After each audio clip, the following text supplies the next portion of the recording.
बिस्मिल्लाहिर्रहमानिर्रहीम। अस्सलाम वालेकुम रहमतुल्लाह। हम गज़ा के पानियों में पहुंचने वाले हैं और दूर दूर से इसराइली मिलिट्री शिप्स वो नजर आने शुरू हो गए हैं। हो सकता है आज रात को हमारे ऊपर वो एक्शन कर ले। आप देख रहे हैं हमने इमरजेंसी हालत के लिए लाइफ जैकेट्स पहने हुए हैं। मेरे मोबाइल को उन्होंने जैम कर लिया है और गुज़िश्ता 36 घंटों से मेरा मोबाइल के जरिए से कोई राब्ता नहीं है। मैं बता देना चाहता हूँ, इसराइल मेरा मोबाइल जैम कर सकता है, गज़ा की तरफ मेरे सफर को जैम नहीं कर सकता।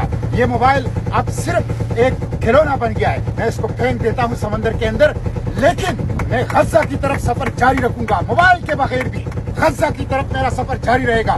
मैं सिर्फ पाकिस्तान के अवाम को बता देना चाहता हूँ, अगर आप गज़ा नहीं आ सकते, हम गज़ा आ गए हैं और हम गज़ा जाएंगे। हाँ, ये समंदर की मछलियां के खुराक हम बन जाए या इसराइली ड्रोन हमारे जिस्म के पुर्जे उड़ाए, लेकिन हम गज़ा की तरफ सफर जारी रखेंगे। अगर आप गज़ा नहीं आ सकते तो इस्लामाबाद में अमरीकी सफारत खाने की तरफ आइए।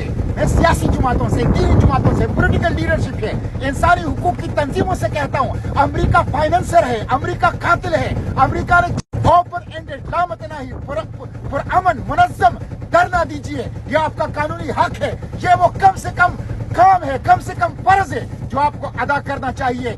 इसलिए मैं तमाम सियासी जमातों, पॉलिटिकल लीडरशिप, इंसानी हुकूक की तंजीमों से कहता हूँ कि वो इस्लामाबाद के अमरीकी एम्बेसी पर पुरअमन लामत